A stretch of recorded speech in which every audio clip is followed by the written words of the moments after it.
Assalamualaikum warahmatullahi wabarakatuh. Alhamdulillahirabbil alamin wassalatu wassalamu ala sayyidil mursalin wa ala alihi wa sahbihi ajmain amma ba'du. Anak-anakku kelas 9 MTS Ma'arif MU Tanggulangin, Pemuda harapkan kalian selalu mendapatkan lindungan Allah Subhanahu wa taala. Begitu keluarga kalian. Anak-anakku sekalian,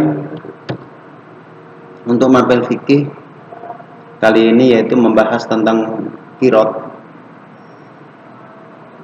yang mana pada umumnya qirot menyerahkan suatu benda, uang, emas, atau yang lain, dari seseorang kepada orang lain sebagai modal usaha. Sedang keuntungan dibagi menjadi dua berdasarkan akad atau janji. Jadi akad qirot ini sama halnya menanam modal pada seseorang, akan tapi si pemilik modal tidak ikut bekerja, hanya cuman menanam modal saja kepada atau memberikan modal saja kepada orang yang menjalankan modal. Dalam masyarakat sering terjadi akad qirot dengan bentuk kerjasama dalam bentuk pinjaman modal tanpa bunga dengan perjanjian bagi hasil.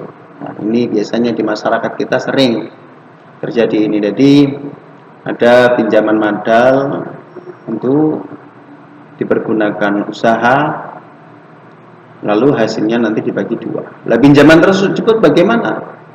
Ketika nanti akad ini selesai, maka modal harus dikembalikan kepada pemilik modal. Asal kata qirot adalah qardun yang artinya potongan. Adapun qirot menurut ulama fikih yaitu aqdun ala naqdin liyatasarrafa fihi al-amil bitijarah fayakunu ar-ribhu bainahuma hasbi syarti min musawamatin aw mufadalatin. Artinya akad memberikan modal uang dari pemilik kepada amil atau pengusaha untuk digunakan dalam perniagaan, dan labanya dibagi menjadi dua, setengah ataupun sepertiga dengan syarat-syarat yang telah ditentukan. Jadi laba bisa 50-50, 50% untuk pemilik modal, 50% untuk si pengusaha. Atau mungkin si pengusaha lebih besar, sepertiga, sisanya nanti diberikan kepada pemilik modal. Dalam qirot atau mudharabah terdapat dua tipe akad. Yang pertama yaitu mudharabah mutlaqah, yang artinya yaitu pemilik modal atau sahibul mal memberikan keleluasaan penuh kepada pengelola modal untuk mengeluarkan dana yang dianggap baik dan menguntungkan. Jadi ketika mudharabah mutlaqah, pemilik modal memberikan keleluasaan penuh, gak ada batasan. Nanti usahanya harus begini. Tidak boleh, karena ini adalah mudharabah mutlaqah, tidak ada batasan, terserah si pengelola modal, entah dibikin toko, entah apa. Yang B, mudharabah muqayyadah, pemilik dana memberikan syarat batasan kepada pengelola modal dalam menggunakan dana dalam jangka waktu, tempat, dan jenis usaha. Kalau mudharabah mutlaqah, maka pemilik modal memberikan batasan. Ini hanya diperuntukkan toko, misal.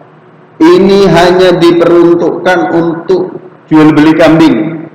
Maka ketika ada ketentuan seperti itu, pengelola modal tidak boleh dia membelikan jual beli kambing, tapi dia di sampingnya dia memberikan jual beli barang yang lain. Nah, ini tidak boleh karena mudharabahnya mudharabah muqayyadah. Adapun rukun dan syarat qirot. Rukun yang pertama yaitu pemilik modal atau sahibul mal dan penerima modal. Syaratnya yang pertama dewasa, berakal, sehat, dan sama-sama rela. Halus, keduanya rela. Si pemilik modal rela harta bendanya untuk dibuat usaha. Si penerima modal atau pengelola, dia siap untuk mengelola modal dari sahibul mal. Modal atau mal harus diketahui secara jelas jumlahnya oleh kedua belah pihak dan harus tunai. Ketika modal apa syaratnya? Harus diketahui berapa jumlah penanam saham, Berapa jumlah penanam modal? 10 juta? Atau mungkin emas 25 gram dan lain sebagainya.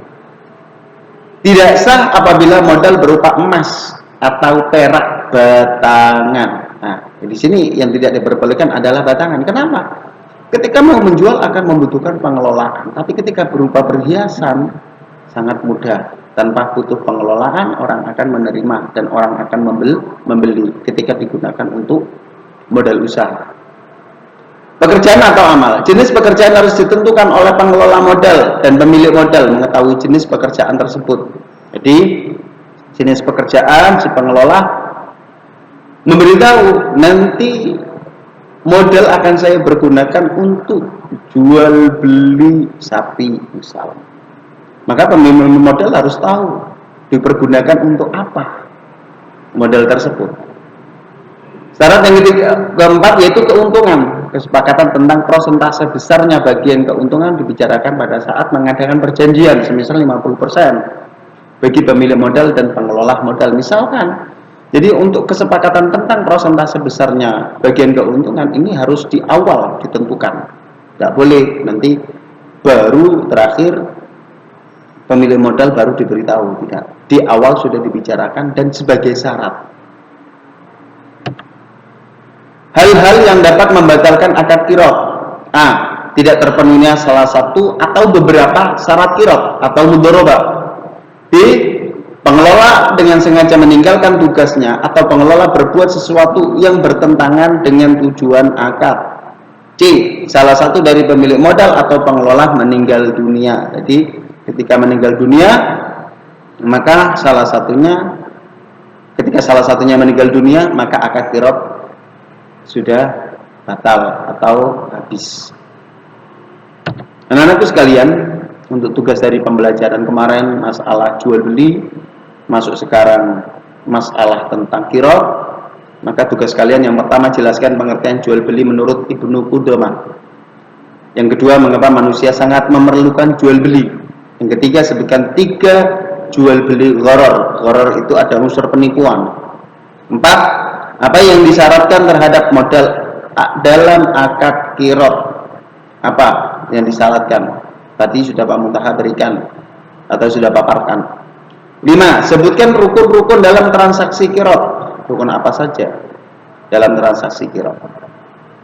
Anak-anakku sekalian, bila kurang paham dari penjelasan ini, silakan tanya melalui WA dan Pak Muntaha harapkan dan selalu berdoa semoga kalian mendapatkan ilmu manfaat serta barokah. Amin. Akhiran, ihdinas siratal mustaqim. Wassalamualaikum warahmatullahi wabarakatuh.